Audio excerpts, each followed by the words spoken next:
Hari ni saya nak share lagi satu panduan untuk iPhone user. Nak ditunjukkan hari ni ialah salah satu function untuk kita jadikan kita punya keyboard lebih kurang macam mouse punya function. So bila kita hantar tag, so ini saya dah copy paste hari ni punya news, minyak naik jumlah sen. So ini katalah saya SLN lah, ini saya jadikan contoh je. So katalah dalam tag ni kita nak tambah lagi atau kita nak buang. So biasanya kita kena pergi ke atas, ke bawah. Ni yang biasa kita tekan pada skrin lah. Skrin dekat area yang ada tag ni. Tapi ada salah satu lagi function yang boleh kita guna ialah daripada keyboard.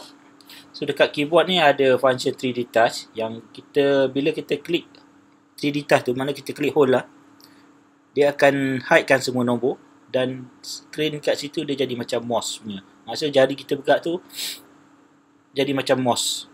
Ada cursor tu akan bergerak follow jari. Okey, saya tunjukkan contoh. So sekarang ni dekat cursor ni dekat huruf H. So dekat keyboard ni saya klik hold ataupun klik 3D. So keyboard hilang. Dan tengok yang biru tu. So dia dah tak gerak ngikut huruf lagi dah. So dia ikut jari saya pada keyboard sini. Kalau saya buat bulat je ni, cursor pun jadi bulat. So yang normal punya dia akan hirup, dia akan ikut satu-satu nombor, satu-satu huruf. Tapi yang sekarang ni seolah-olah macam mouse. So kalau kita pergi ke bawah pun sama juga, kat mana-mana boleh.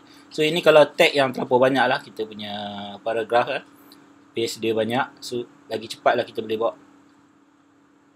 Ataupun salah satu lagi cara, so kita klik pada keyboard dan hold, dan kita boleh bawa ke mana kita nak terus. So macam S ni saya nak buang kuasa dan terus direct, saya gantikan pada. So benda ni boleh juga berfungsi pada note. So tadi pada message. So pada note pun saya dah cuba tadi. So ini artikel yang saya paste tadi, tag dia. Sama juga apabila kita pergi dekat keyboard, kita klik hold. So keyboard tu hilang dan cursor tu jadi seolah-olah macam mouse. So kita boleh terus pergi. So kalau yang tak biasa tu mungkin agak susah sikit. Kalau dah biasa mungkin touch dekat skrin terus pun boleh. So ada dua cara sebenarnya macam mana kita nak gerakkan cursor dalam tag yang banyak. Kalau tag tu sikit mungkin kita boleh terus direct. Tapi kalau panjang, ataupun ni option yang kedua. Okey, itu saja yang saya nak share. Kalau nak cuba boleh cuba. Kalau rasa lebih cepat daripada yang sekarang punya method, mungkin boleh tukar. Ataupun rasa yang lama lebih sesuai, abaikan yang ni. Itu saja. Terima kasih.